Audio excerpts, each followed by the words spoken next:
It is known that in today's day and age, the vast majority of Orthodox Jews are familiar with the concept of Gilgul. And in fact, in many Sidurim and many prayer books, including, for instance, Art Scroll, that's quite a standard prayer book, in the prayer that one says before going to sleep, it says that I forgive everyone who did something wrong to me. The idea of this prayer is taken from the Talmud. The Talmud tells us about a certain sage that lived a very long life, reached a very old age. And when he was asked, how did you merit such an old age, he said, among other things, that he would always forgive anybody who did something wrong to him before going to sleep. But the particularly interesting thing about this prayer, in the way it's recorded in the majority of Sidurim, including Art Scroll Siddur, is that it says that I forgive everybody who did anything wrong to me, whether it was in this life or in a different life. Ben b'gilgul zeh, ben b'gilgul acher. Doesn't matter in which life it happened. So it assumes as an obvious thing that we live more than one life here. The reincarnation concept. But what's interesting is that in Judaism, this concept used to be pretty much hidden. And it seems that not all of the sages even believed in this concept. And certainly this concept was not openly discussed until maybe 700 years ago or so. Once the Kabbalistic teachings became more and more widespread, of course in Kabbalah, in Jewish mysticism, this idea is central, and there's a whole book, for instance, Sefer HaGilgulim, in Sharei, the Shmone Sharim of Arizal, the main writings of the Arizal, and before that in the Zohar. Once the Zohar was revealed, it talks about Gilgulim all over the place. So it became a very widely publicized concept.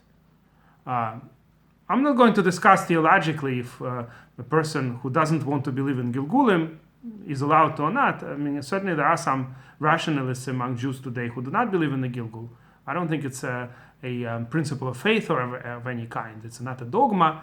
I personally believe in Gilgulim, but as I said, there are different people with different beliefs. But as time went on, the concept became more and more widespread. And today it's like I said, it's in the standard Sidurim, in the standard prayer books.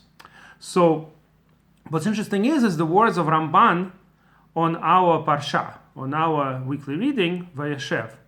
And he talks about the Yibum. Now, it says that when Yehuda's first son died without children, he told his second son to basically do Yibum. Even the same word is used. It's a mitzvah that would be mentioned in the Torah much later. The Torah mentions this mitzvah in Parshat Vayeshev at the end, closer to the end. In Parshat Kiteitzeh. In that Parsha, it says that if a person dies without children, then one of his brothers does Yibum, and if it's not done, if they don't want to do it, then Chalitza is done. A shoe is taken away in a certain specific procedure when the almana, the widow of the deceased brother, has to take off a shoe publicly from the leg from a foot of one of the brothers.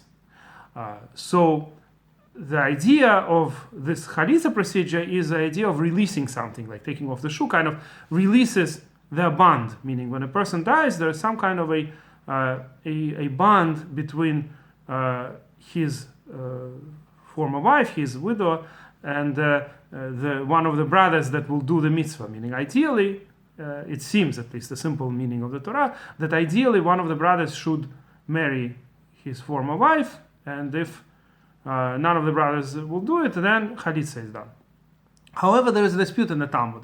If this has to be done lishem shamayim, if it has to be done completely for the sake of heaven, or if, for instance, a person does it not for the sake of heaven, maybe then it's better to do chalitza. So we, Ashkenazic Jews from Europe, generally follow that opinion. So today it's practically not done, the mitzvah of Yibum. If a person dies without children and he has brothers, then one of the brothers does chalitza, and that's how we will do it.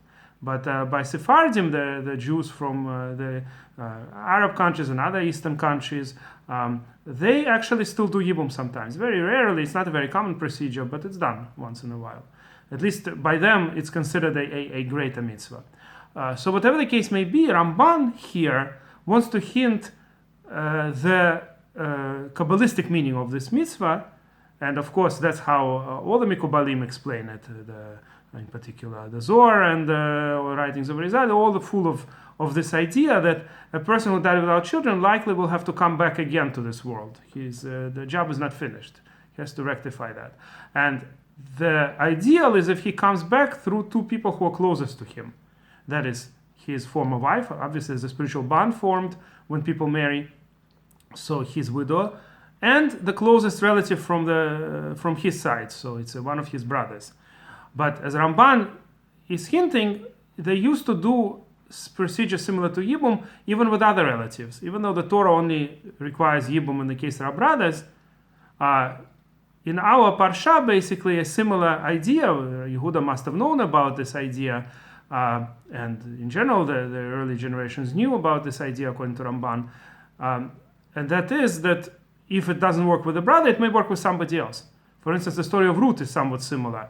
There it was a cousin, I think, of the deceased. Machlon was a cousin of Boaz. So Boaz took the former wife of Machlon and was able to have Machlon come back as Oved. The son of this couple is going to be the deceased brother. He's going to have the soul of the deceased brother. So that's what Ramban is hinting to. But what's interesting is Ramban doesn't say that openly. There are a few places where Ramban hints to Gilgul, but never says it openly. He talks about it in Sefer Eov, when this righteous person is suffering all his life, and there seems to be one of the friends of Eov, Elihu ben Bakir Abuzi, seems to be giving him an explanation why, but it's not clear what his explanation is. So according to Ramban, the way he hints, the explanation is that you're Gilgul. You're in your previous life you weren't righteous, and now you're suffering for the sins of your previous life. That's the main idea according to Ramban of the explanation of the fourth friend of Eov and why Eov was satisfied with that, because he didn't seem to answer anything back afterwards. I'm not going to go into the fact that it seems that Hashem in the end gives his own explanation, and basically his explanation is that I'm the one who rules over the world. Where were you when I created the world? You don't know anything, and therefore don't even ask these questions. The way Hashem rules the world is not something we can understand. But the idea is, at least Gilgul explains a lot. Gilgul explains a lot. If a person believes in Gilgul, then it explains the one of the main theological problems, and that is the suffering of the righteous and the success of the wicked. One of the simpler explanations is it has to do with the previous lives. So whatever the case may be, coming back to the mitzvah of Yibum, according to Ramban, as I said, it wasn't always a brother that used to be doing it in the biblical times, and particularly before Torah was given, a father could do it too. So the idea was that ideally Yehuda wanted that one of the brothers will do Yibum. The second brother didn't want to do it, so in the end, when both died, Er and Onan, the third son, Shelah, was too young, and Yehuda was afraid that he might also do the same sin as Onan, and therefore he wanted to wait, but Tamar thought that she's been waiting enough already, and basically it ended up that Yehuda himself performed the mitzvah of Yibum before the giving of the Torah. It was possible to do it even through the father of the deceased. So in a certain sense, it was Yehuda, without realizing, who brought back his own children. The two children of Tamar, according to some Mikubalim, were in fact the Er and Onan that died before. So two children of Yehuda came back again through him, through the same father, and now his Kala, his daughter-in-law, without Yehuda realizing, but with Tamar trying to do this mitzvah. So that's the main idea, according to Ramban, of the whole mitzvah of Yibum and the whole reason why Yibum was done. And similar things to Yibum, and it's not exactly Yibum, were done too with other relatives, hoping to achieve the same result. And on this I'm going to end for today. If you like this video, please press like and please subscribe to our channel.